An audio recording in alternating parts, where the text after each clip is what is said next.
दोस्तों, आज हम एक ऐसी मेडिकल प्रॉब्लम से रिलेटेड डिस्कस करेंगे जो कि हालिया दौर में बहुत ज़्यादा तेज़ी से फैल रही है और मेडिकल साइंस में एक बहुत बड़े चैलेंज के तौर पर उभर कर आ रही है।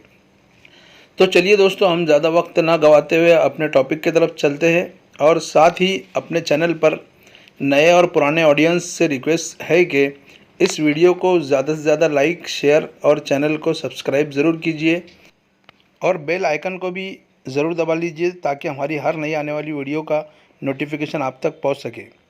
दोस्तों, आपने टाइटल में देखा कि क्या आप बीमारियों को दावत दे रहे हैं या डिजीज़ को इनवाइट कर रहे हैं। चूँकि आज हम जिस टॉपिक पर डिस्कस करने जा रहे हैं वो ओबेसिटी या मोटापा है, जो कि या इसके ज़रिए हमारे जिस्म को बहुत सी कॉम्प्लिकेशन या डिजीज़ का सामना करना पड़ता है और इससे बहुत से अमराज होते हैं या उनका ख़तरा बढ़ जाता है। इसलिए उसे बीमारियों का दावतनामा या इन्विटेशन ऑफ द डिजीज़ कहना गलत ना होगा। तो चलिए दोस्तों, आज इस टॉपिक यानी ओबेसिटी को समझने की कोशिश करते हैं कि आखिर ओबेसिटी क्या होती है या किसे कहते हैं। जिस्म में फ़ैट का गैर सेहत बख्श अनहेल्दी तौर पर जमा होना, बालिगों एडल्ट्स में ज़्यादा वज़न के नुकसानदेह असरात इस वक्त देखे जाते हैं जब जिस्म का बीएमआई या body mass index 25 kg by metre square से ज़्यादा हो जाए। लिहाजा मेडिकल साइंस की टेबर डिक्शनरी के मुताबिक इंसानी जिस्म के बीएमआई का 30 केजी बाय मीटर स्क्वायर से ज़्यादा हो जाने की हालत को ओबेसिटी कहा जाता है। किसी भी इंसानी जिस्म की ऊंचाई, हाइट और वज़न वेट से हासिल की जाने वाली वैल्यू बीएमआई या बॉडी मास इंडेक्स कहलाती है, जो कि किसी भी शख्स पर्सन में न्यूट्रिशनल स्टेटस की मेज़रमेंट को ज़ाहिर करता है। बीएमआई को एक फार्मूले की मदद से फाइंड आउट या रूल आउट किया जाता है। BMI is equal to weight in kg divided by height in metre square. यहाँ फार्मूले के मुताबिक वज़न को केजी में या किलोग्राम में और ऊंचाई को या हाइट को मीटर स्क्वायर में लिया जाता है। वैसे तो जनरली हम हाइट को सेंटीमीटर में नापते हैं, मगर इस फार्मूले के मुताबिक उसे मीटर स्क्वायर में तब्दील करना होता है। हम सभी जानते हैं कि सेंटीमीटर को मीटर में तब्दील कैसे करते हैं। 100 centimetre is equal to 1 metre. लिहाजा बीएमआई के फार्मूले के मुताबिक हर एक की बीएमआई रीडिंग इनफरादी या इंडिविजुअली अलग अलग होती है। इसको मिसाल के ज़रिए कुछ इस तरह समझ सकते हैं कि अगर किसी का वज़न 75 केजी और हाइट 156 सेंटीमीटर है तो हाइट मीटर में अगर कन्वर्ट करते हैं तो 1.56 मीटर होगी और मीटर स्क्वायर करने पर ये 3.12 मीटर आ जाएगा। अब इसे फार्मूले में रखने के बाद तकरीबन 24 बीएमआई रीडिंग आएगी। एक क्राइटेरिया के मुताबिक बीएमआई की रीडिंग लेस देन 16 आती है तो ये अंडरवेट सीवियर थिनर की कैटेगरी में आते हैं, जबकि 16 टू 16.9 अगर बीएमआई की रीडिंग किसी की आती है तो वो अंडरवेट मॉडरेट थिनर की रेंज में या कैटेगरी में इंक्लूड किए जाएंगे, जबकि 17 से 18.4 अगर किसी का बीएमआई रीडिंग आती है तो वो अंडरवेट माइल्ड थिनर की कैटेगरी में शामिल किए जाएंगे।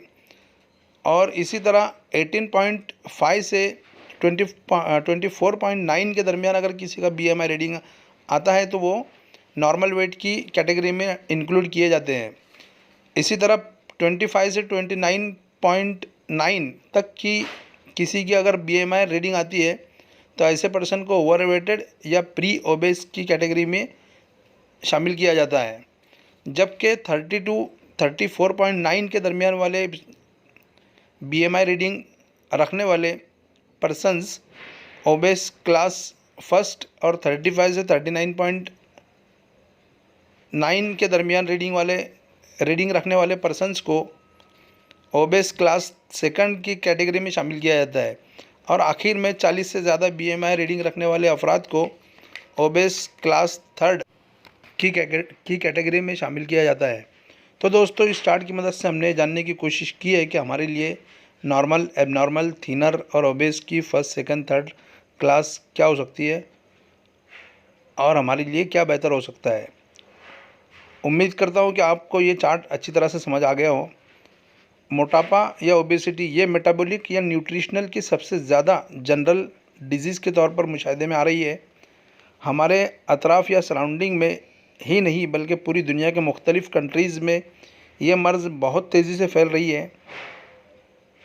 ग्लोबली ये इस कदर अहम हो चुका है कि 4 मार्च को हर साल वर्ल्ड ओबेसिटी डेज़ भी सेलिब्रेट किया जाता है।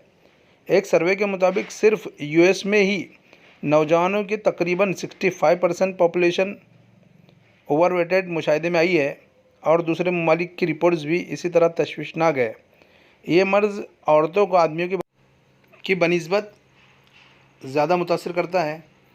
ओबेस पर्सन में diabetes mellitus, hypertension, heart disease, stroke, fatal cancer और बहुत से दीगर अमराज का खतरा बढ़ जाता है। साथ ही ये साइकोलॉजिकल और सोशली, समाजी तौर पर भी मुतासर होते हैं। इसकी वजूहत, कॉजेज़ या कारण को समझने से पहले ये जानना ज़रूरी है कि ओबेसिटी ये जिस्म के इस्तेमाल की गई ग़िज़ा या ईटन फूड और उसके ज़रिए जिस्म में पैदा होने वाली तवानाई, एनर्जी के एक्सपेंसेस इस्तेमाल के दरमियान इम्बैलेंसमेंट का एंड रिज़ल्ट होती है। इसकी वजूहत कॉम्प्लेक्स या पेचीदा है, जिनमें हेरिडेटरी या genetic, hormonal, neurological influences, sedentary life styles, mid life weight gain, high calorie diet, hypothyroidism और डिफरेंट ड्रग्स का इस्तेमाल, मसलन tricyclic anti depressants, insulin, sulphonyl urea agents वज़न के बढ़ाने के असबाब हो सकते हैं। अब तक हमने इसके मुतालिक कुछ ज़रूरी जानकारी का जायज़ा लिया। उम्मीद है यहाँ तक आपको ये अच्छा लगा हो, तो अपने फ्रेंड्स में ज़्यादा से ज़्यादा शेयर, लाइक और सब्सक्राइब ज़रूर कीजिए। आइंदा की वीडियो में इसका तदारुक और इलाज के सिलसिले में डिस्कस करेंगे।